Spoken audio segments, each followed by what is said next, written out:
வைக்கோல் எல்லோ இருக்குது பார்த்தீங்களா, அந்த அளவுக்கு லைட் எல்லோவாக தான் யூரின் கலர் இருக்கணும். யூரின் எல்லோ ரொம்ப டார்க்கிஷாக இருந்ததுன்னா ஒன்று டீஹைட்ரேஷனாக இருக்கலாம், இல்லை சரியாக கிட்னியால் சரியாக யூரின் ப்ரொடியூஸ் பண்ண முடியாமல் போகலாம். ஸோ அந்த மாதிரி ஒரு சுச்சுவேஷன். ரொம்ப பார்க்க வேண்டியது சிகப்பு கலரில் பிளட்டு வருதா யூரினில் அப்படின்னு. ஏன்னா அந்த மாதிரி இருந்ததுன்னா டெஃபினட்டாக நாம் டாக்டர்கிட்ட போய் தான் ஆகணும். ஈவன் 1 drop ஆஃப் பிளட் வந்து யூரின் 100% நீங்கள் டாக்டரை பார்த்தாங்க.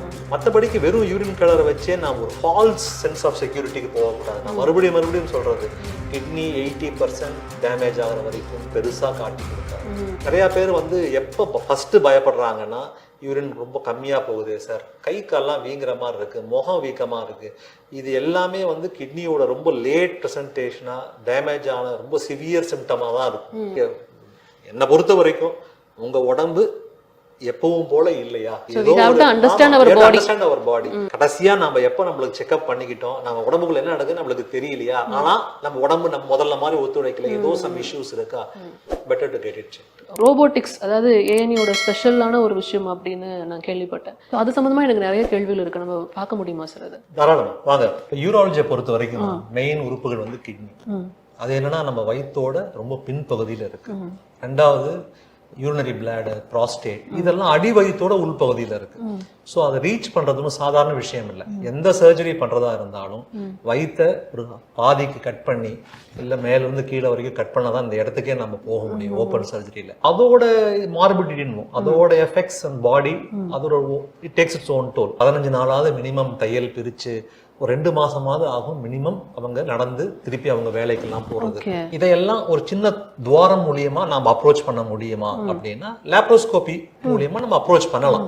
இந்த கிட்னி ஆனாலும் சரி, பிளாடர் ஆனாலும் சரி, ப்ராஸ்டேட் ஆனாலும் சரி. ஆனா அங்க போய் நுணுக்கமான வேலைகள் பார்க்கும் போது இது ரெண்டும் நம்ம லாங் இன்ஸ்ட்ருமெண்ட் வச்சு கையில பண்ணும் போது அந்த கண்ட்ரோல் இருக்காது.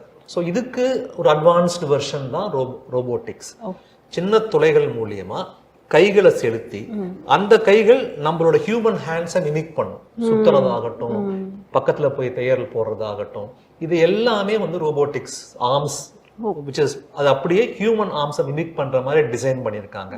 அதை நான் உங்களுக்கு எப்படின்னா, இது ஒரு ஆர்ம்ஸ்லயும் நீங்க உங்களுக்கு தேவையான ரொம்ப நுணுக்கமான இன்ஸ்ட்ருமெண்ட்ஸை இதுல கனெக்ட் பண்ணிட்டோம் அப்படின்னா, இதுல கேமராவை கனெக்ட் பண்ணிட்டோம் அப்படின்னா, இந்த கேமராவே 3D கேமரா.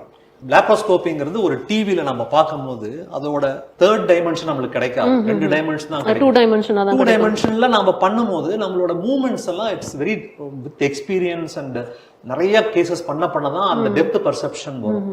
வேற ரோபோட்டிக்ஸ்ல நமக்கு கிடைக்கக்கூடிய இமேஜஸே 3Dல வரும்.